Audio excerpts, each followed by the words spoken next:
इससे पहले वाली वीडियो में आपको महमूद गजनवी के 10 आक्रमणों के बारे में जानकारी दे रहा हूँ। आज मैं आपको उसके आगे के कुछ आक्रमणों के बारे में जानकारी दूंगा। उसका 11वां आक्रमण 1015-16 में हुआ था और वो आक्रमण उसका कश्मीर के ऊपर हुआ था। कश्मीर, क्योंकि कश्मीर के शासक काफ़ी शक्तिशाली थे और महमूद गजनवी के लिए चुनौती बन सकते थे, इसलिए उसने कश्मीर को जीतने की कोशिश की। कश्मीर को जीतने के लिए वो 1015-16 में रवाना हुआ और परंतु भौगोलिक जो बाधाएं थी उसके कारण कश्मीर की विजय उसकी पूरी नहीं हो सकी। कश्मीर में काफ़ी प्रयास के बावजूद भी जो सुदृढ़ किला था लालकोट का वो दुर्ग नहीं जीत पाया था। वो असफल हुआ था, कश्मीर को वो नहीं जीत पाया। भारत में उसकी पहली असफलता थी। कश्मीर से उसको 1 इंच जमीन प्राप्त नहीं हुई, कश्मीर से उसको कोई दौलत प्राप्त नहीं हुई। शायद 1015 तक 1000 में उसके आक्रमण प्रारंभ हुए थे। ये 1015 का शायद एक पहला वर्ष था जब उसको कुछ भी हासिल नहीं हुआ था। भारतीय प्रतिरोध इतना तगड़ा था कि भारतीयों से वो न तो जमीन छीन पाया था और न ही वो दौलत ही छीन पाया था। निराश होकर वो वापस चला गया था। 1021 में आगे जाके एक और वर्णन मिलता है कि 1021 में दोबारा उसने कश्मीर के ऊपर आक्रमण किया था, यानी 15-16 में तो वो पूरी तरह विफल हुआ था। उसके बाद 1021 में भी उसने दोबारा आक्रमण किया था, कश्मीर को पुनः जीतने की कोशिश की थी, परंतु 1021 में भी वो कश्मीर नहीं जीत पाया था। कश्मीर अविजयी रहा था, वो वहाँ पर सफलता प्राप्त नहीं कर पाया था। इस कश्मीर की इस अभियान में उसको अनेकों सैनिक खोने पड़े थे। वहाँ की विपरीत भौगोलिक स्थिति, बर्फीले तूफान, वहाँ के लोगों की वीरता साहस के कारण उसको कश्मीर हासिल नहीं हो सका था। अब उसका जो अगला आक्रमण था वापस चला गया। थोड़े समय बाद तैयारी की, लालच उसको प्रेरित कर रहा था, उसको दोआब का मैदान खींच रहा था। उसको ये लगता था कि थानेश्वर तो जीत लिया, परंतु थानेश्वर के आगे भी एक बहुत लंबा रास्ता है, उसमें बहुत से मंदिर हैं, अतुल धन पता है, क्यों न थानेश्वर के आगे बढ़ा जाए। 1018 में गंगा यमुना का उसका अभियान था और इस अभियान में उसने उत्तर भारत के कई शहरों को उसने लूटा था। मैं एक शहर का वर्णन नहीं करूंगा, परंतु उसने अनेकों शहरों को उसने लूटा, आग लगाई, बर्बादी की और रक्त की नदियां उसने बहाई थी। जैसे मैंने आपको बताया कि थानेश्वर से उसको बहुत ज़्यादा पैसा प्राप्त हुआ था, उससे उसको प्रेरणा मिली थी। 1028 में वो पंजाब के रास्ते से हिंदुस्तान बढ़ा, पंजाब के रास्ते से ऊंचे मैदानों को, ऊंची पहाड़ियों को पार करता हुआ, अनेकों नदियों को पार करता हुआ, यह रावी था, सिंध था, झेलम, चिनाब, सतलज, ब्यास, इतनी सारी नदियों को उसने पार किया। उसके बाद कश्मीर की जो घाटी थी उस में होके वो हिंदुस्तान की ओर वो आता है। एक दुर्भाग्यपूर्ण बात ये थी कि कश्मीर घाटी का जो दुर्रक्षक था उसने उसका मुकाबला नहीं किया, उल्टे उसने मदद की और भारत के अंदर घुसने का उसने रास्ता दिखाने का भी उसने वचन दिया। ये भारतीय ये दुर्रक्षक था, इस दुर्रक्षक ने एक तरह से उस महमूद के आक्रमण में मदद की थी और उस मदद के कारण ये महमूद अब उत्तर भारत के मैदानों में आसानी से बढ़ सकता था। दिसंबर 1018 में उसने सबसे पहले यमुना को पार किया और यमुना को पार करने के बाद वो बरैन पहुंचा। बरैन जो जगह थी वो आज के बुलंदशहर के पास है। वहाँ का जो राजा था वो, उस राजा का नाम अर्गत था।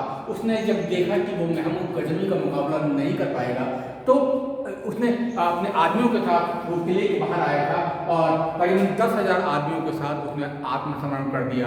हरदत्त ने इस्लाम स्वीकार कर लिया, मुकाबला नहीं किया। 10,000 की संख्या कम नहीं होती, परंतु शायद ये जो कायरता थी, जो प्रतिकार, कुछ लोगों का जो ये दृष्टिकोण था कि हम मुकाबला नहीं करेंगे, उसका परिणाम था कि बरहन में बिना किसी मुकाबले के वो जीता ही नहीं, वहाँ के शासक ने भी इस्लाम स्वीकार कर लिया और एक खुला मैदान उसको आगे बढ़ने के लिए मिल गया। उस बरहन से वो आगे बढ़ा था महावन की ओर। महावन मथुरा के आसपास का प्रदेश था और बहुत संपन्न प्रदेश था, मंदिरों का प्रदेश था महावन। वहाँ के शासक थे वो कुलचंद थे। भारतीय इतिहास में उनका नाम कुलचंद्र हमको दिखाई देता है। जो समकालीन जो इतिहासकार हैं अशोक कुमार सिंह, जिन्होंने एक किताब लिखी है भारतीय प्रतिरोध, उसको उस जो किताब है उसमें जो महावन के जो शासक हैं उनका नाम कुलचंद्र हमको दिखाई देता है। कुलचंद्र ने करीबन उनका मुकाबला करने की कोशिश की, परंतु भीषण संग्राम हुआ था। महावन में भीषण संग्राम हुआ था। कहते हैं 50,000 भारतीय या तो युद्ध में मारे गए थे या नदी में डूब के वो मर गए थे। 50,000 भारतीय महावन में शहीद हुए थे। एक बहुत बड़ा कत्लेआम उस महावन में हुआ था। जब कुलचंद ने देखा था कि वो शत्रुओं के हाथ पड़ जाएगा, शत्रु के हाथ पड़ के उसके साथ दुर्व्यवहार हो सकता है, पहले कुलचंद ने अपनी पत्नी को मारा, उसके बाद खुद भी उन्होंने आत्महत्या कर ली। महमूद के आक्रमण का ये बहुत एक तरह से कहना चाहिए कि नकारात्मक प्रभाव था कि बहुत से शासकों ने उसके आक्रमण के कारण आत्महत्या कर ली थी, और ये भी जो कुलचंद्र थे उनको भी निराश होकर आत्महत्या करनी पड़ी थी। और इस महावन से अब उसकी जो सेना है वो मथुरा की ओर बढ़ी। भारतीय सभ्यता और संस्कृति का एक बहुत बड़ा केंद्र था मथुरा। यहाँ पर अनेकों मूर्तियाँ थीं। प्राचीन कृष्णवंशी राजधानी होने के कारण अथाह धन संपदा थी। हिंदुओं की आस्था का भी केंद्र था, और इसी मथुरा की ओर महावन से वो मथुरा की ओर गया, और यहाँ के जो शासक थे वो विजयपाल थे। कहते हैं महावन के बारे में ये कहा जाता है कि तत्कालीन जो इतिहासकार लिखते हैं कि इस शहर में हजारों ऊंची ऊंची महल हैं, इनमें से अधिकांश का निर्माण बड़े बड़े पत्थरों से किया है। मंदिरों की संख्या इतनी अधिक है कि उनकी गिनती संभव नहीं है। ये मथुरा के मंदिरों का वर्णन है कि यानी कि इतने अधिक मंदिर थे वहाँ पर कि उनकी गिनती नहीं की जा सकती थी। ऐसे मंदिर थे जहाँ जिनको कि बनवाने में लाखों करोड़ों दीनार खर्च हो जाते थे, और जिनके निर्माण में 200 से अधिक वर्ष लग सकते थे। कुशल इंजीनियरों के द्वारा, कुशल दस्तकारों के द्वारा ये मंदिर बनाए जा सकते थे। दुर्भाग्य से महमूद को मथुरा के अंदर किसी भी तरह के प्रतिरोध का सामना नहीं करना पड़ा। एक दुर्भाग्य की बात थी कि जहाँ बरहन में उसको कोई नुकसान नहीं हुआ, वहाँ मथुरा के राजा ने भी उसका कोई प्रतिरोध नहीं किया। न राजा ने किया प्रतिरोध और न ही प्रजा ने प्रतिरोध किया। महमूद ने आज्ञा की अपनी सैनिकों की कि पूरे शहर में वो फैल जाएं, पूरे शहर में जितने मंदिर हैं उनको लूट लें, धन एकत्र करें। ये जो गजनी की सेना थी पूरे मथुरा शहर में फैल गई। भयंकर कत्लेआम, भयंकर लूट, भयंकर जो भी वो कर सकते थे लूट मार करके, कत्लेआम करके, और अपार धन संपदा इस मथुरा शहर से इस महमूद गजनी को प्राप्त हुई थी।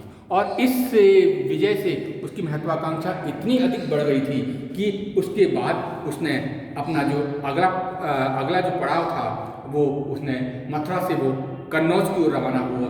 कन्नौज के जो शासक थे वो गुर्जर प्रतिहार थे, और वहाँ के जो शासक का नाम हमको मिलता है वो राजपाल मिलता है।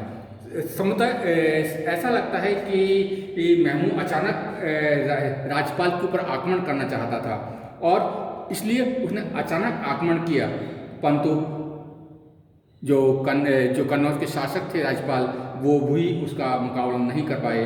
कन्नौज के किले पर अधिकार महमूद का हो गया, और 7 अन्य दुर्गों के ऊपर भी महमूद ने, कन्नौज के आसपास के 7 दुर्ग रहे होंगे, उस पर भी महमूद ने अपना अधिकार कर लिया था। कन्नौज से महमूद मुंज की ओर रवाना हुआ। उतवी एक इतिहासकार है, वो लिखता है कि मुंज जो था वो ब्राह्मणों का किला था। जब वहाँ के निवासियों ने मुस्लिम सेना के आगमन का समाचार सुना था तो वो प्रतिरोध के लिए तैयार हो गए थे। 25 दिनों तक मुंज के लोग प्रतिरोध करते रहे, मुकाबला करते रहे, परंतु जब उन्होंने ये अनुभव किया कि वो आक्रांताओं का मुकाबला नहीं कर पाएंगे तो वो किले से निकल भागे, और उनमें से अधिकांश लोग किले के ऊपर से कूद के मारे गए। ये हसर कन्नौज के बाद मुंज के किले का हुआ था। मुंज पर सफलता हासिल करने के बाद मुस्लिम सेना चौड़ी खाई और घने जंगलों को पार करते हुए आसी की तरफ बढ़ी। वहाँ का शासक चंदर राय था, हिंदुओं का नेता था। उसके बाद बहुत बड़ी सेना भी थी, उसने कई बार कन्नौज के प्रतिहार शासकों का मुकाबला भी किया था, परंतु उतवी का कहना है कि जब इसे महमूद के आगमन का समाचार मिला था तो उसने सामना करने में अपने आप को उसने असमर्थ समझा था और वो राजधानी छोड़ के भाग गया था। दुर्ग पर आक्रांताओं का अधिकार हो गया और आक्रांताओं ने उस दुर्ग को तहस नहस कर दिया। आसी के बाद महमूद शरबा नामक स्थान पर पहुंचा। वहाँ के शासक चंद्र राय थे, जिनका कि त्रिलोचन पाल से झगड़ा चल रहा था, परंतु जब इस शासक को महमूद के बारे में जानकारी हुई तो उसने मुकाबला करने का प्रयास किया और इस मुकाबले में वो भारतीय राजा पराजित हुआ और वहाँ की अपार धन संपदा, खजाना, बहुमूल्य वस्तुएं उसको प्राप्त हुई और इतनी वस्तुएं लेके महमूद रवाना हुआ। इसके बाद वो वापस गजनी लौटा, परंतु अपने साथ वो इतना धन दौलत लेके गया था जिसकी उसने कल्पना नहीं की थी। इन पूरे उत्तर भारत के मैदान में, या कहना चाहिए गंगा यमुना के दोआब के मैदान में उसको जो बेहतरीन सफलता मिली थी, उसका कारण ये था कि भारतीय राजा, कुछ राजाओं को मैं छोड़ दूँ तो बहुत से ऐसे राजा भी थे जिन्होंने उसका प्रतिरोध नहीं किया और उसके लिए एक खुला मैदान छोड़ दिया।